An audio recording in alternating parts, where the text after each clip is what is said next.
When the temperatures begin to drop and the leaves start to change, you might think your time in the garden is over. Not so fast. You're just getting started. Don't let your green thumb go to waste in the fall. There are plenty of plants you can still grow in your garden through autumn, and others that you can bring indoors to care for the rest of the year. Cool weather gardening. While you should spend a portion of your fall cleaning up from summer and preparing for spring, there are plenty of flowers you can plant now to bring some liveliness to your landscaping. Just be sure you wait to plant new blooms until the average temperature falls below 80 degrees Fahrenheit. Annuals. If you're looking to rejuvenate your garden, an array of annuals can add color to your fall landscaping.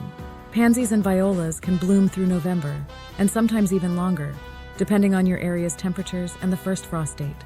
Violas are a hardy option able to withstand colder temperatures, while pansies will do better in mild temperatures.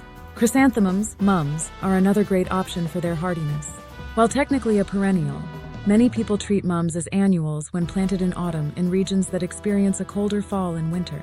Make sure to plant your mums well ahead of the first frost to give them time to establish themselves. Other annuals that fare well during the fall include marigolds, dianthus, helenium, and sweet alyssum. Make sure to plant your annuals in an area where they receive the right amount of sun and water regularly.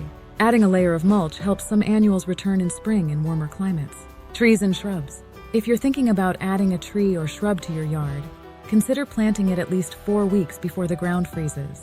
Warmer ground temperatures allow the roots to grow before winter sets in, and the tree or shrub goes dormant. In warmer regions, it's also a good idea to plant trees and shrubs during the fall, because the roots will have time to establish in the cooler months without dealing with stress from heat. Make sure to give it plenty of space and water it until the ground freezes. Perennials. Finally, divide or move perennials a few weeks before the average first frost date in your region to give plants time to grow new roots and recover from the transplant.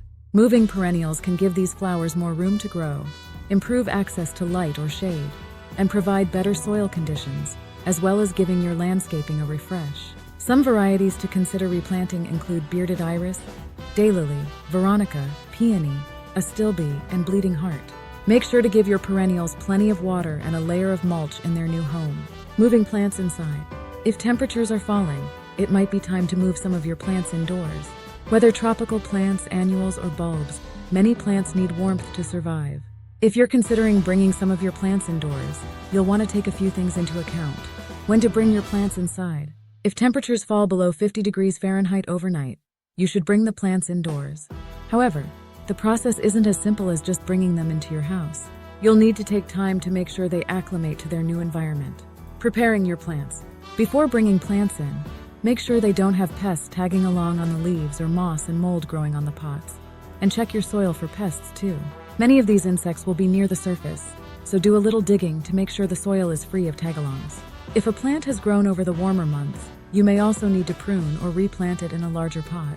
Making the transition. To properly prepare your plants for the move, bring them in on cool nights for a few days. Return the plants outside during daylight hours so they receive plenty of sun. Gradually decrease the time they spend outdoors over 2 weeks. Where to put your plants? Many of us don't have greenhouses available for our plants. However, there are plenty of spaces in your home that should work.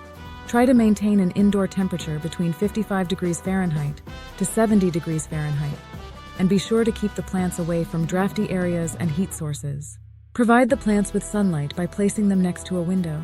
Remember to clean the window you choose. This will help provide adequate lighting all winter. The direction your window faces will also make an impact on the light plants receive. South-facing windows tend to be a good spot for plants that need full sun. Windows facing east or west are better for partial sun plants. You can also use indoor plant lights if your area is particularly rainy during fall.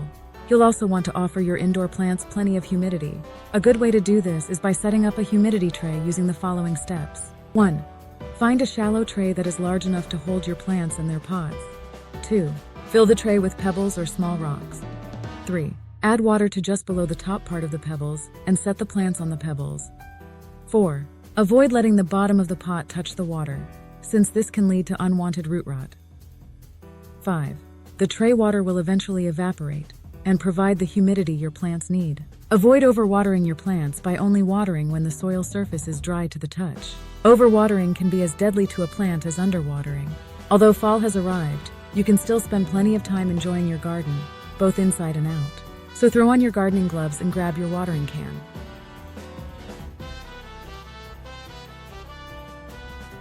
It is time to get to work.